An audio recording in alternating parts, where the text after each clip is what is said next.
คุณคงลำบากแน่หากจะมองหาเคิร์นิกส์แบกบนแผนที่ยุคใหม่แต่จุดหนึ่งที่น่าสนใจ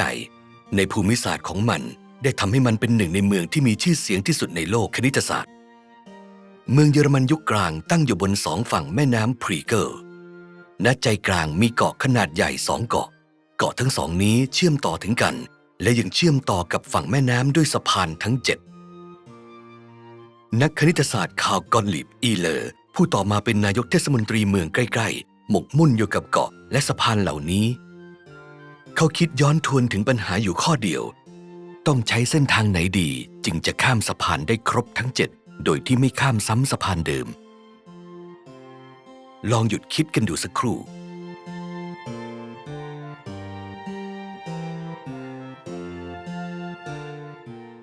ยอมแพ้แล้วเหรอก็น่าอยู่หรอกเพราะมันเป็นไปไม่ได้แต่ความเพียรอธิบายสาเหตุทำให้ลีออน ฮาร์ต ออยเลอร์นักคณิตศาสตร์คนดังได้สรรสร้างคณิตศาสตร์สาขาใหม่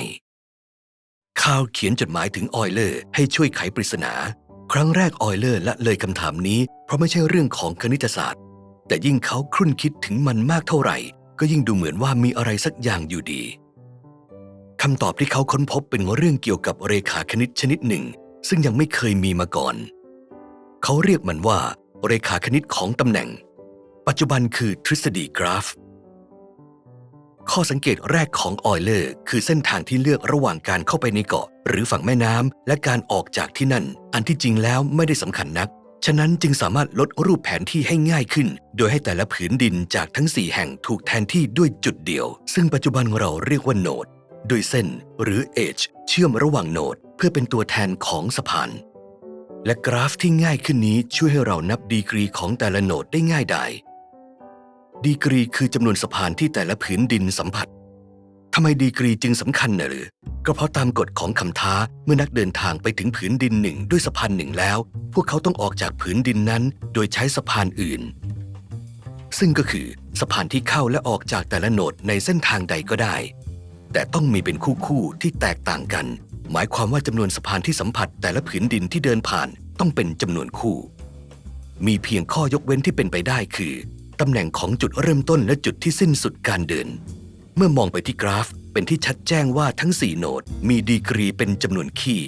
ดังนั้นไม่ว่าจะเลือกเส้นทางใดเมื่อถึงจุดหนึ่งจะต้องมีสะพานสักแห่งที่ถูกข้ามซ้ำ2 ครั้งออยเลอร์ได้ใช้บทพิสูจน์นี้สร้างทฤษฎีทั่วไปขึ้นมาซึ่งประยุกต์ใช้กับกราฟที่มีตั้งแต่2โนดขึ้นไปทั้งหมดเส้นทางออยเลอร์ซึ่งเดินผ่านแต่ละเอจเพียงครั้งเดียวมีเพียง1ใน2กรณีต่อไปนี้เท่านั้นที่เป็นไปได้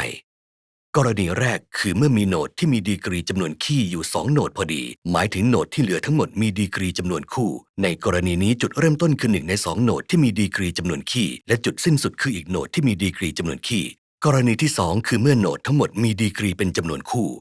ในกรณีนี้เส้นทางออยเลอร์จะเริ่มต้นและสิ้นสุดในตำแหน่งเดียวกันซึ่งทำให้มันกลายเป็นสิ่งที่เรียกว่าวงจรออยเลอร์แล้วเราจะสร้างเส้นทางออยเลอร์ในเคิร์นิกส์แบกได้อย่างไรมันง่ายมากแค่เอาสะพานไหนก็ได้ออกไปสัก1สะพานและปรากฏว่าประวัติศาสตร์ได้สร้างเส้นทางออยเลอร์ของมันเองในสงครามโลกครั้งที่2กองทัพอากาศโซเวียตทำลายสะพานเมืองไป2แห่งทำให้เส้นทางออยเลอร์เป็นไปได้อย่างง่ายดายซึ่งถ้าว่ากันตามจริงแล้วนั่นอาจจะไม่ใช่ความตั้งใจของพวกเขาหรอกการทิ้งระเบิดครั้งนั้นแทบจะกวาดเคิร์นิกส์แบกออกจากแผนที่ไปเลยและได้สร้างใหม่ขึ้นในภายหลังเป็นเมืองคาลินินกราดแห่งรัสเซียดังนั้นแม้ว่าอาจไม่มีเคิร์นิกส์แบกกับสะพานทั้ง7อีกต่อไปแล้วแต่จะเป็นที่จดจำไปชั่วประวัติศาสตร์เพียงเพราะปริศนาหนึ่งที่ดูแสนธรรมดาซึ่งนำไปสู่การกำเนิดคณิตศาสตร์สาขาใหม่หากคุณชื่นชอบเรื่องราวประวัติศาสตร์กดติดตามรับข่าวสารจากช่องนี้ได้เลยเพราะบทเรียนในวันวานจะช่วยให้เราสามารถรับมือกับความท้าทายในวันนี้ได้